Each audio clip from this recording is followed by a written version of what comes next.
Greetings to everyone listening. Welcome to Dr. Manzungu Podcast 101, and this is the second episode of the first series that we're running with the topic Youth Entrepreneurship. And for those who have seen the first edition, we spoke about the foundation of entrepreneurship, and it has been an exciting and enlightening discussion, and we received so many follow-up questions and audios that people were sending through to the number that was displayed on this podcast session. So we tried to balance the genders, and also we randomly picked on the country. So we've got a selected few questions that Dr. Manzungu will be deliberating on in these conversations, and they're essentially from Angola, Namibia, and South Africa.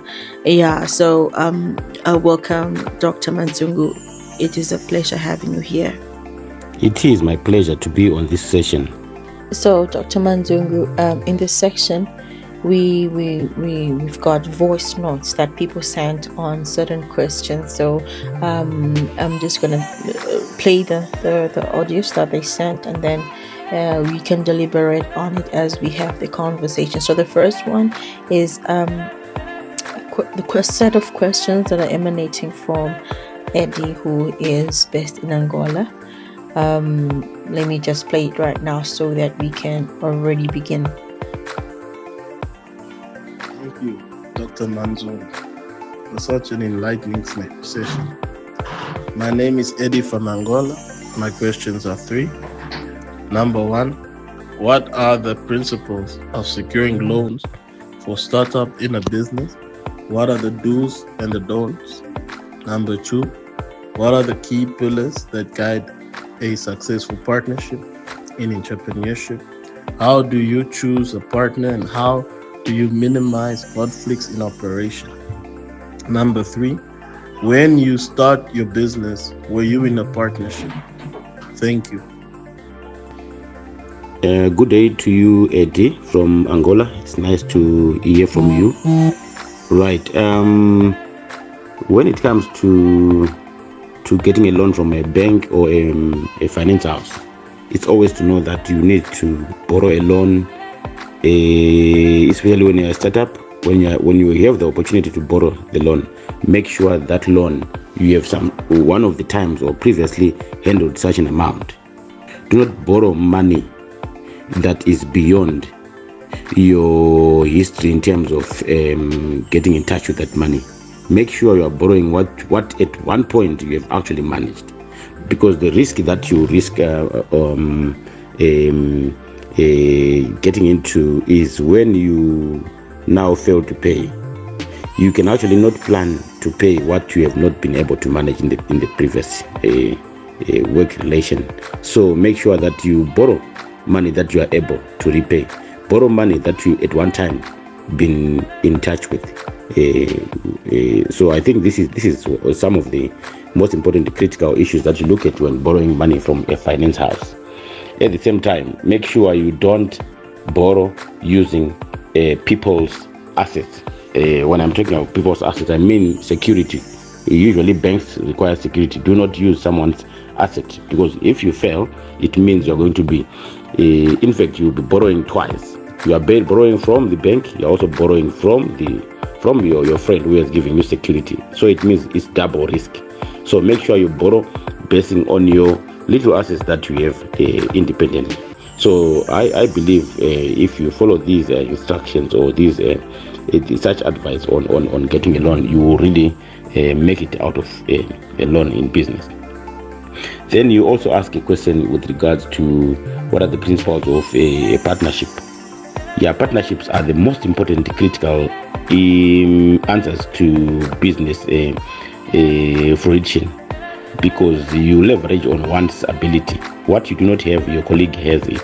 If you have the money, maybe your colleague might be having the skill. When you have the skill, your colleague might be having the money or the asset. For example, you want to do farming, your agricultural piece of land, you could be having it but no money. So make sure that you, in a partnership, make sure each one of you has got an important task that he or she must be performing. you see now, so that we have equality in terms of capital distribution. Then in partnership also, the most critical thing is that you need to be very much honest and truthful, or can I say faithful to one another. These are the rules of a strong, successful partnership. Yeah. Then also you really need to be very much patient when it comes to partnerships. Learn each other, each other's personal reactions. Be very understanding, and this will really point on to the answers to do with positivity within the lines of the partnership. So I think I've really answered you on much of these issues. Thank you very much, Eddie. Wow. That is so enlightening, Dr. Manzungu. I like the fact that you brought out the aspect of collateral security in terms of securing a loan, and the essence and principles of partnership that works effectively. Because I remember there was once a seminar where you were mentoring the young people in Harare, where you mentioned about how some people are great implementers, and then how others can also follow up on accountability, and then others have the resources but they don't have ideas, and then others have ideas but they don't have resources. It is quite an interesting light of seeing things, and thank you so much for that response. We also have another question that is coming from Joe, who is based in Cape Town, South Africa. I'm going to play it right away. Well, thank you, Dr. Manzungu, the profound conversation. My name is Joe. I'm from Cape Town, and my questions are, how do you decide the field to focus on? Do you follow your passion, or you should jump where the money is, or the training businesses? And also, what determines the choice of the business to venture into? Those are my two questions. Good day to you, Joe, and I trust Cape Town is treating you well. Right, Joe, there is no formula to business. You cannot have a formula to business, but what happens is the moment you want to venture into business, you listen to your instincts. The most critical issue is to be having talent. I think in the first presentation I spoke about talent and passion. So you need to be having your talent, that you need to know. You really need to know your talent. You really need to know your talent. And when you know your talent, you will then trigger in what we call passion. Make sure you love what you do and exercise your work each moment. You think of any practical adventure. Make sure that it is your work that you are prioritizing. It is your work when you go to church. It is your work when you go to work. It is your work when you go home. It must be on the top priority each time you want to think of anything. Anything else comes second or third. So these are the two issues that you need to take off when you are choosing a business. Make sure you are talented. Do that thing that you feel is your talent and be passionate about it. So these are the two issues. Then also, it's not about where the money is. Of course, every one of us wants more profit. Every one of us wants probably to enjoy more profit when it comes to business execution. But it's not always the case that when you go where the money is, you are going to make the money. But it is how you perform, how you carry yourself, how you plan, how you envision, how you demonstrate, how you implement your project that will give you money. So yes, you may choose where there is money, but at the same time, make sure that where there is money, you are also equally good in terms of implementation. And that points out to your talent and your passion. Wow, thank you so much, Dr. Manzungu. This is very interesting. And this thing of going where the money is, it's one of the things that also bring more confusion in the young people. And I'm so glad that you have highlighted and you have expand on this matter, so that for the benefit of so many youth out there, because these questions that I picked, most of them were common, so I had to just select the ones where they have something new, because some of the questions are so common. And I'm so glad that you mentioned something very profound among many things that you mentioned when you talk about a passion, and I like one of the profound things that you mentioned about passion and talent is also something that is very key, and it gives a direction for a path, especially for young people that are having a youthful mindset. And I'm really glad that you brought that up. It's so enlightening. Thank you so much for that. And I think maybe sometime we can consider doing a series on its own that focuses on identifying your talent, and then identifying or how to incorporate your talent into your passion, something like that. So we also have another question that is coming from Cape Town as well. It was from Cape Town. Let us play the audio once more. Good day, Dr. Manzungu. Well, I've got two questions for you. One is, at what point should one quit on a business idea? I understand that in business there's some ups and downs. There's a risk to fail also that there are challenges that may make one to doubt their vision. And the second one is, would you advise one to start a business with a loan? Thank you so much. Oh, thank you very much. I'll start with the last one. Would you advise someone to start a business with a loan? No. The answer is no. Better be in a partnership than in a loan. The most important thing to avoid risk in starting a business is getting into a partnership. Because in a partnership, we all lose. Meaning to say, you don't need to borrow someone and get in a risky business. After being probably bankrupt, you then automatically become owing to someone. So the issue is, be in a partnership. Look out for partnerships more than a business loan. Do not owe anyone to start a business. So that's my first response to you. Then coming to your first question, to say at what point should one quit on a business idea? Right. We all know that time is money, and at the same time you don't want to continue sticking to something that has troubled you, not giving you business, but at the same time you're trying to be persistent on an idea.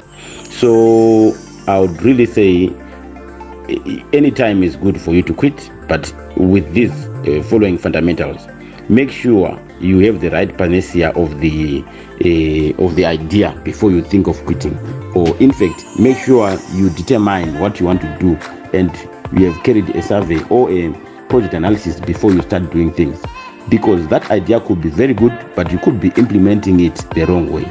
You understand? So it's not always right for you to then drop your idea because money is not coming through. Maybe it could be the wrong season that you are bringing in your products or services. It could be that point, or probably it could be that you are failing on the business model in how to sell, how to market your products. There could be products that some people are selling, but you could be not making business out of it because probably you do not know how to probably then distribute to the market. You see, then also it could be an issue to do with quality. So these are the issues you need to check. That's why we usually say you need to have mentors. Look out for mentors before you can quit a business. When you exhaust all what I've said, then I think you'll be in a better position to decide whether to quit or to continue. So it's an issue of you really getting into the nerve point of the business, to know the market, to know the rightful qualities that the market really wants, and more probably to know the seasons, you understand, and also to know probably or probably to have a mentor who will look upon you and probably handhold you. So after you have exhausted all these, then you can decide to quit. So that's my advice to you. So you don't necessarily need to simply quit, but when you quit, we cannot talk of time, no, but we talk of fundamentals of business. Thank you so much for this response. I love the fact and how it is anchoring on partnership. In my mind, if I had not listened to this podcast session myself, I think I would have done the obvious mistakes of wanting to borrow money to start up something that you're not sure if it's gonna work or trying out on the market. But this is quite enlightening, and I'm really enjoying it myself as well. So the last question for this session is coming from Namibia, from Tracy, Namibia. Let me play it as well. Thank you for this empowering podcast, Dr. Manzungu. My name is Tracy from Namibia. My question is, so if I am to leverage on partnerships to enhance my business, does it mean I have to have as many friends as possible so that one or two of them can buy into my idea? And also, when I abide to the law of paying taxes, for example, my final products are likely to get very high and less competitive that I may tend to lose out on the market compared to other multinational companies. What should I do before I lose ground in the marketplace? Oh, thank you very much, Tracy from Namibia. Looking forward to a peaceful event when it comes to your elections. I understand they're coming this coming November. Right. To address your issues in relation to having many friends for your business to thrive, I would say it's not the right way of dealing with business, because remember, your friends could also be looking forward to your help, meaning to say they could actually even come at one point and drain you because they are in need. They are your friends, you always help them. Number two, your friends are not always business minded as you are, so at times you might not be linking or clicking well.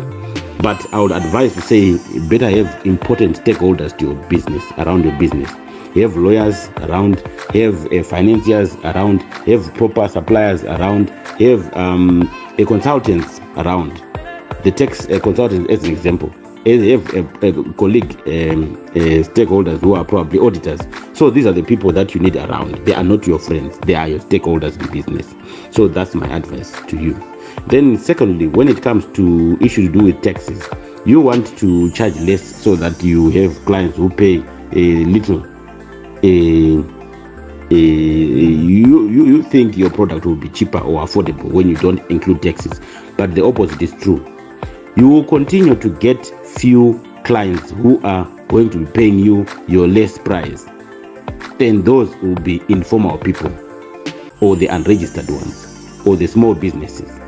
But the moment you think of growing big, you have to be having your taxes, your value-added tax, your compliance certificates, all those certificates that you really need in your country. You need to be having them. And to what importance are they? These will really get you attracted to big entities, trading also with the government itself in terms of a supply, meaning so you'll be growing big. So you grow big if you comply, because you also attract big clients who comply. But you continue growing small and you continue stagnant if you deal with small suppliers who also pay a dump ear when it comes to even tax issues. So it's an issue of league. You choose where the league that you really want to swim with. I hope I've answered your question. Thank you very much, Tracy. Wow, this is very interesting. Thank you so much for shedding light on that, Dr. Manzungu. So due to the time frame for our session today, we are going to conclude it here, and hopefully in our next segment you will continue to engage on the numbers that we already displayed for your WhatsApp messages, for you to send your responses, your questions that are following up on what has been discussed, so that we can always incorporate them on a different segment. See you again, and bye for now. Thank you for listening.